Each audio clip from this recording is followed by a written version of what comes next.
It's a beautiful day in the neighborhood. Beautiful day for a neighbor. Would you be mine? Could you be mine? It's a neighborly day in this beauty world. A neighborly day for our beauty. Would you be mine? Could you be mine? So let's make the most of this beautiful day. Since we're together, we might as well stay. Would you be mine? Please won't you be my neighbor? Hey guys, welcome to Morning Star. For those of you here at the Darden campus, and for those of you joining us online or by Facebook Live, maybe you got caught in the storm this morning and you got a tree somewhere on your car or in your deck. We talked to people this morning and trees are down, and know that there's storms going on, not only the hurricane in the southeast, but also right here currently as we're gathered for worship. So if you're joining us online, it's great to have you. We're starting, last week we started this series, Won't You Be My Neighbor? And when we planned the series last year, Tom Hanks' movie was supposed to be coming out this month. Best laid plans, right? I love Tom Hanks. I love Tom Hanks, and as you know, if I have an opportunity to do a Tom Hanks first-person sermon, be looking for that in the future as Mr. Rogers. But I got to be honest, how many people here grew up watching Mr. Rogers? Yeah. So I'm in a lot of trouble right now, so I'm just going to go ahead and ask for your, but I'm going to just be honest with you, all right? I didn't grow up watching Mr. Rogers, so there's a little bit about him that's a little creepy to me. And I know, a lot of you are like, Mr. Rogers is like, part of the Holy Trinity, Father, Son, Holy Spirit, and Mr. Rogers. How could you do this, Pastor? I'm leaving right now. I didn't grow up watching him. I grew up in southeast Missouri. We didn't have free TV down there. Public TV didn't exist. We had the big three back in those days in the 70s, right? CBS, NBC, and ABC. And so I didn't get exposed to Mr. Rogers. I was kind of a Captain Kangaroo kind of kid. Anybody? Mr. Green Jeans and Bunny Rabbit? Yeah, really? All right. Got some peeps out there making some way back in. So, I do believe that I got a pretty good idea, however, from what I understand about Mr. Rogers and his neighborhood. I think I got a pretty good understanding of that from my own neighborhood and my own parents. My parents were great Second Commandment people. We loved God, but we really did a good job. They were incredible people of loving neighbor as they loved themselves. We kind of grew up in this neighborhood from the time I was like 5 and a half until literally after I went to college, the same neighborhood. Had a big yard, had a big garden. We were always outside because we didn't have technology in those days, right? We didn't have computers. We didn't have video games other than Pong that only had 7 different games that you could play if you got the deluxe version, right? There was, TV had 3 channels back there, and there was no HBO. So what did we do? Hold on, kids. We went outside and played. We rode our bikes to our neighbors. We played with kids that we didn't even really like because there was no one else around, right? I mean, they were just in the neighborhood. You didn't get to pick your neighbors, right? So you just kind of figured that out. My mom and dad knew everybody on the street. Jim and Irma Johannes on the left side, and there was Ruby and Hubert Bollinger on the right. There was Donnie and Gail Smith. I mean, we knew everybody. I had a paper route, so I threw papers. I had to go to the door and collect. I knew everybody within 3 miles by name. This was how we did things. I'd go to my grandparents. In a small town, I had both sets of grandparents lived about a mile on either side of me. I'd go to Grandma and Grandpa Schreiner, and they'd be sitting out in the front yard. That's what they did every night after the news. They would go outside and sit until the Lawrence Welk show came on. They'd sit outside in the old swing under the shade tree. The neighbors would come over and they'd pop open those little plastic lawn chairs, right, with the straps on them, and you'd get burned, as you got up and down. Go to Grandma Smith's, and they'd all be sitting out in the yard. The neighbors would come over, and they would have just pulled the haul in from the garden of green beans, and they'd be back there just visiting and snapping beans, man. That's how we grew up. And times have changed, right? Now it's a totally different world. We have TVs with 7 million channels. We've got cell phones. We've got video games. We got all this technology. We drive up to our driveway and we push a button and we drive our car into its own house. People around the world, they look at us and they're like, what? You've got a house for your car? Wow, we push a button, we drive our car into its own little house. We push another button, the door goes down. We go into our house, and the only reason we ever have to go outside is to open the front door and quickly grab the Amazon packages, right? Or we go out into our fenced-in backyard. We don't even know how to answer the question Mr. Rogers asked, won't you be my neighbor? Now, some of you are actually here and you're asking yourself, well, why are we preaching on being a neighbor? And I got to be honest, I'll just tell you right up front, many of you don't even need this sermon. Many of you don't even need this sermon. You're a great neighbor. Many of you say, I don't need this sermon, but many of you know a neighbor that needs you to know this sermon. All right? So I know, I get it. This is not fasting. This is not, spiritual meditation. This is not how to deep dive into Scripture. But consider what Mr. Rogers taught us. And way before, 2,000 years before Mr. Rogers invited us to be his neighbor and introduced us to his neighborhood, Jesus, the Son of God, came and he taught something utterly remarkable. He elevated the status of loving neighbor right alongside the status of loving God. Think about this. Any other God who's ever said, you know what, I want you to love me with all your heart, mind, soul, and strength, but that's not enough. I also want you to love your neighbor as you love yourself. And this wasn't revolutionary to Jesus' teaching. This same God we trace all the way back to the very first time he gave a set of commands on Mount Sinai to Moses, the main 10, the big 10 commandments, right? Read those 10 commandments in Exodus chapter 20, and what you'll discover is the first 3 have to do with our relationship with God. They're all about us relating to God. Number 4 is our relationship to time, Sabbath in particular. Honor the Sabbath and keep it holy. 6 of the 10 commandments, 60%, have to do with our relationship with one another. The big 10 commandments. 3 for God, 1 for time, 6 for one another. God is always getting top billing. God gets top priority. But our God says something utterly remarkable. You can't really just love me and be off the hook. You have to, if you love me, that means you're going to love your neighbor as well.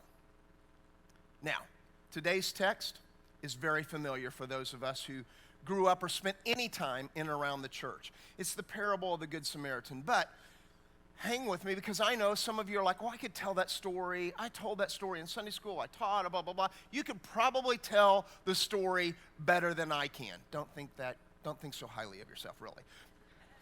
I know, but right now, what I want to do is I want to promise you that we're gonna go a little deeper in this parable than perhaps you've been. We're gonna mine some truths, and most importantly, we're gonna equip and challenge you so that when you leave for the next 3 weeks, you're not gonna just know something a little bit more about this, but you're gonna be challenged to actually reach out and do something different. Let's get to the parable. Luke chapter 10. Just then, a religious scholar stood up with a question to test Jesus. Teacher, What do I need to do to get eternal life? Remember back then, it was all about what do I need to do? I need to check the 10 Commandments. Which of those are most important? Jesus answered, what's written in the law? How do you interpret it? Jesus is a Jewish rabbi, so when somebody asked him a question, he asked them a question in return. That's what rabbis do. And he knows this guy is a religious scholar, which means this guy is just about, not quite, just about as informed on the Jewish scriptures as Jesus. So he studied them since the day he was able to read. He knows exactly what is written in the law. And so Jesus says, hey, you're a religious scholar. What's written in the law? And he said that you love the Lord your God with all your passion, your prayer, your muscle, and your intelligence. Heart, soul, mind, and strength is how most of us grew up reading it. And that you love your neighbor as well as you love yourself. Now, we think about Jesus saying that. That's the scripture Vance read earlier. Jesus put those 2 commandments. They're actually 2 different commandments found in 2 different places in the Old Testament, and Jesus put them together. But this was probably not uncommon because this religious scholar was also adept in the law, and he said, hey, we have to love God and we have to love our neighbor. And Jesus said, good answer, do it and you will live. And you would think that could be the end of the encounter. But my version that I grew up on said that he wanted to justify himself. The Message version says, looking for a loophole. This is important. The scholar asked, and just how would you define neighbor? I got to love God with all my heart, mind, soul, and strength. I got to love my neighbor. So tell me who is my neighbor?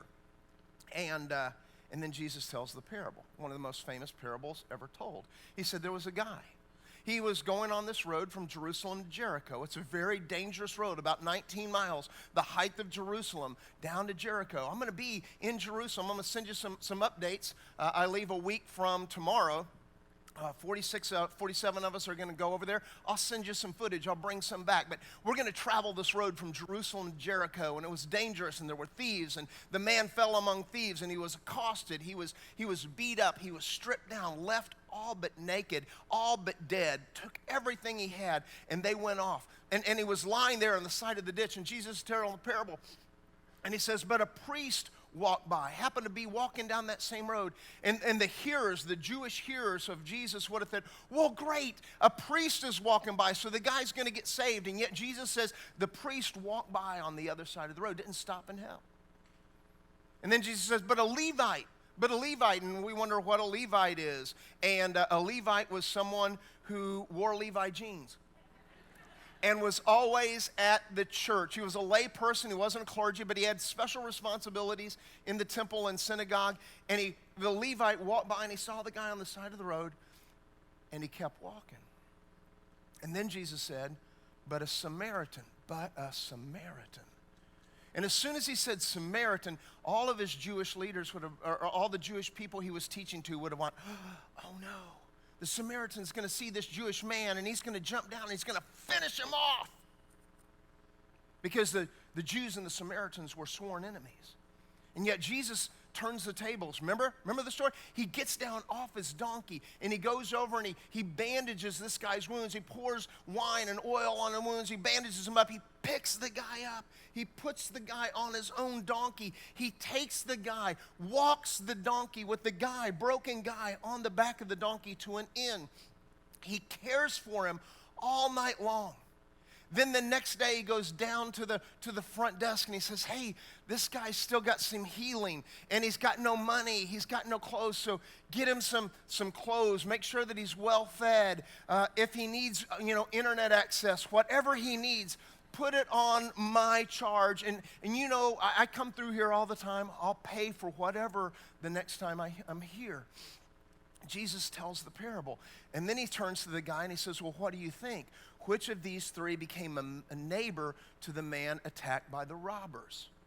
And he's setting him up because now the guy's got to say, what's the Samaritan? But he can't even say the Samaritan. He says, the one who treated him kindly. And Jesus said, go and do likewise. Now, most of the time when we read this parable, we focus on the actual parable. And why not? It's fascinating. It's great. And next week, we're going to go deep into the parable itself. But I got to be honest with you. I have always been fascinated and intrigued with the conversation on either side of the actual parable. On the one hand, we're told that the religious scholar is looking for a loophole. He says, Jesus, tell me who my neighbor is. Who's my neighbor? Define, tell me who my neighbor is. Basically, then he's saying, then I'll know who I need to love, so then I'll also know who I don't have to love. See, he was a religious scholar. And what religion teaches is a line. Religion is all about drawing a line and saying, do this and don't do that. And when it's all about religion and a line, our human nature is to get up as close to that line as we possibly can. Tell me who I have to love, what I have to do at the absolute minimum for God to still love me and accept me, but also then I'll know what I don't even have to worry about. I can just walk by those people on the other side of the road. It's like a curfew. Religion is like a curfew.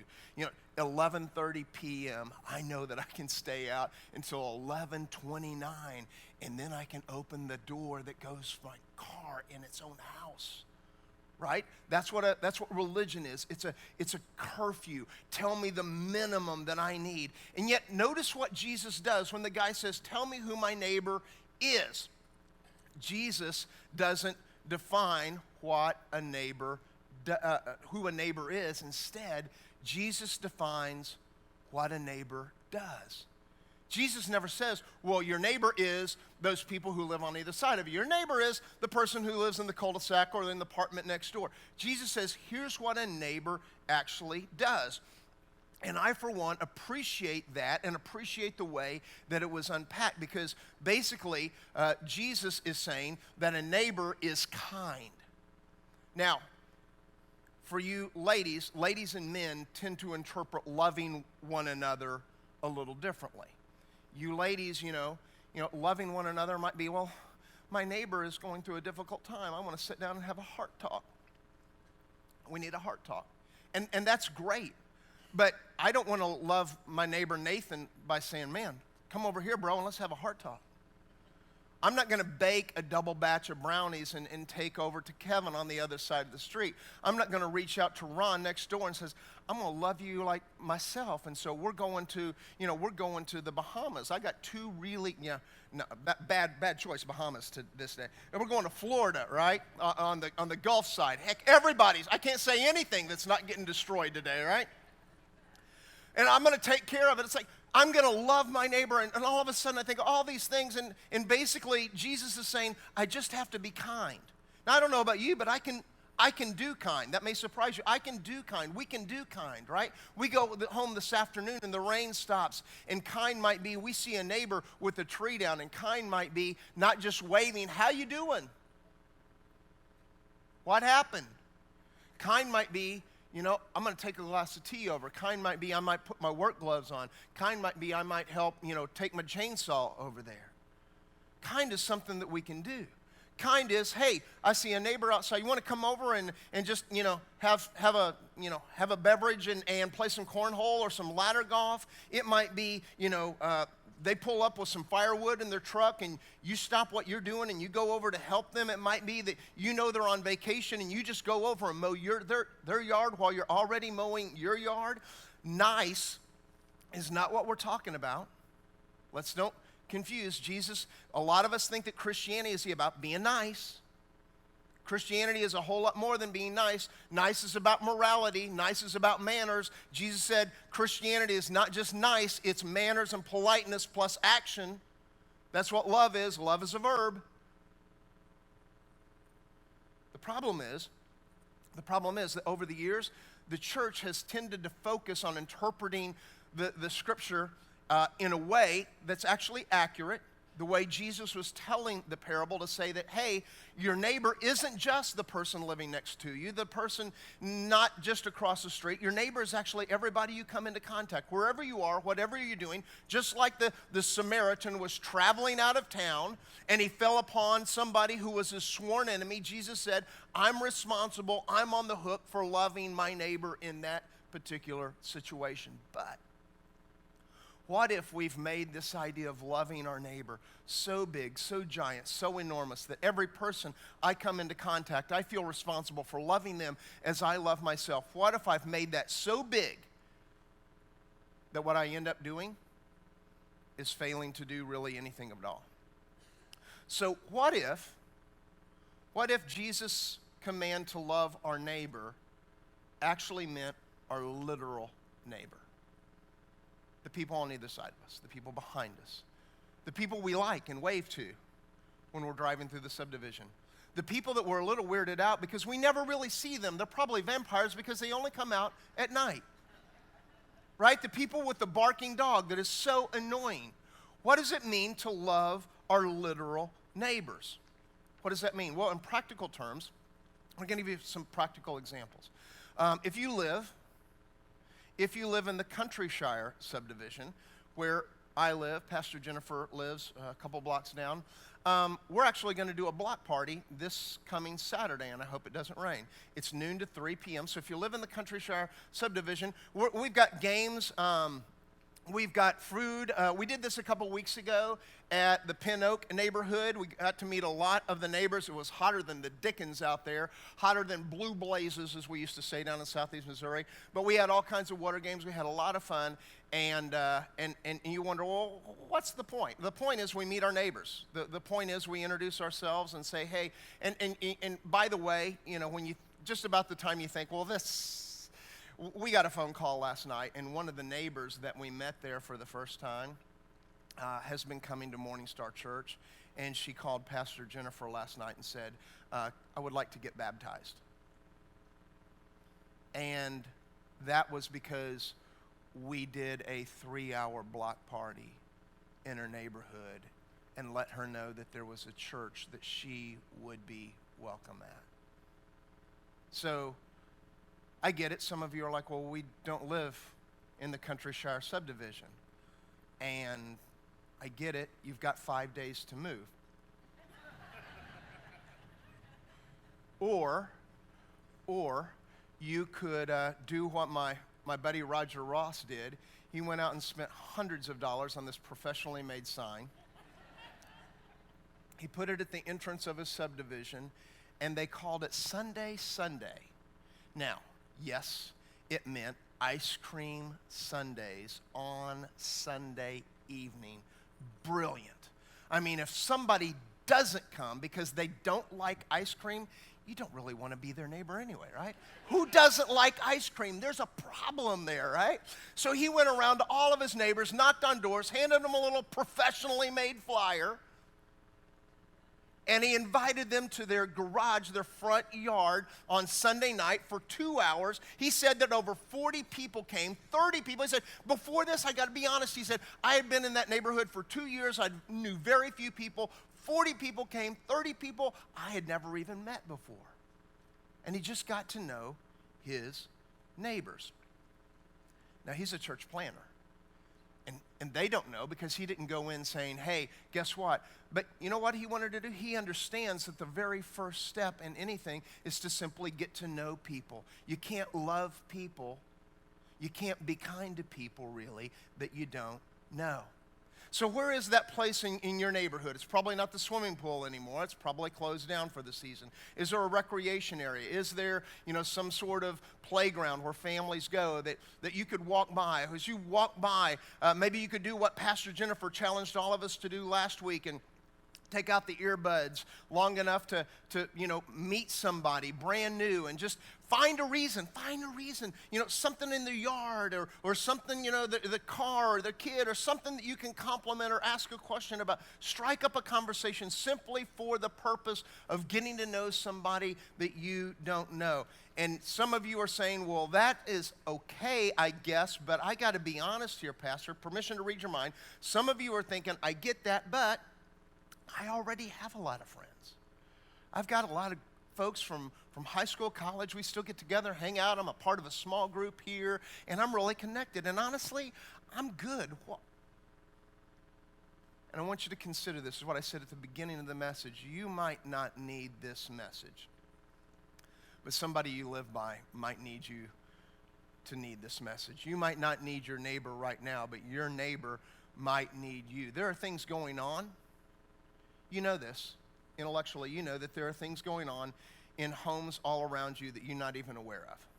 Ron might have lost his job a couple months ago. His wife, Judy, may have had a stroke 6 months ago, and Ron's still employed. He's trying to hold down his job, or he's trying to find work. He's trying to care for his wife. He's trying to do everything because he doesn't have insurance, and he's stressed out. Maybe the young lady and her toddler daughter who just moved into the apartment next door, maybe you don't know their backstory, that she, after years of being in an abusive relationship, finally found the courage to move out. We never know what people are going through. Sometimes we do. When I was growing up, Donnie and Gail Smith lived 2 doors up. They had a daughter who was 2 years older than me. A lot of twos in this story. We were really good friends, even though she was a girl, I was a boy, and we're 2 years different, and she was older. We still got together and hung out and played together as kids in the subdivision. One night, Jill was at a friend's house. They were having a girls' sleepover. It was raining outside. They were playing out too late in the rain. She caught a cold. The cold turned into pneumonia. She went into the hospital, and 2 days later, she died. Her parents, Donnie and Gail, had another son, Jason, who was my brother Rob's age, and they were broken. It was the first time I had ever been confronted with death, but I can't imagine Donnie and Gail. Their whole life crumbled. They weren't a part of a church. They needed their neighbors. Their neighbors were their lifeline. In fact, check this out. They got to the point where they could not live in the same house. There were too many memories there of their daughter, Jill. They left the room exactly the way it was for about a year, and then they said, we just can't live here, so they moved. They moved 4 houses down the street. They couldn't live in the same house, but their neighbors were their lifeline. There are people who are living beside you, around you. You may or may not know what they are going through, but they need you to be their neighbor right now. And consider this. You may have just very well be placed in that particular neighborhood for a reason in this particular season. When you went to look for your home 3 years ago, when you searched 14 different subdivisions all over the zip code or to get into this one school, you had all these houses that you looked at, and you made your choice. It was your decision, but what if something else was going on? And God in His sovereignty knew that you needed to be where you're living because there was somebody who was going to be going through something right now or coming up in the near future. And God has actually appointed you in that home more than just for your comfort, more than just for your sanctuary, your retreat, but to actually reach out. And that is a beachhead for you to establish ministry, because you may be the only picture of God. That person, they may be like Donnie and Gail. They might not be connected to a church home. You might be the only picture of God. They might not know, or maybe they do know that you're going to a church. And let me just tell you, you have an opportunity here, because you know what? Most people, this is just for us inside. Most people outside the walls, you know what they think of us? They think we're judgmental. They think we're hypocritical. They think they know everything that we stand against, but they don't know many of the things we actually stand for. Most of the people out there think we're deeply out of touch with reality, and most of them think we are boring. We put a billboard on our sign back here. Love our billboard. Excited about that. But let me tell you, the best billboards we have are sitting in this room. The best billboards we have are when you and I go out and live the kind of life of following Jesus, doing what Jesus called and commanded us to do. Loving God with all our heart, mind, soul, and strength, loving our neighbor as we love ourselves. When we go out and simply follow Jesus, we become more attractive than any billboard we could ever hang on our property. Maybe you can just invite people over for some ice cream and get to know who they are, what makes them tick. I want permission. I'm going to close here in just a second. I want permission to read your mind one more time, all right? You're probably thinking, a lot of you, what I was thinking as I was writing this message.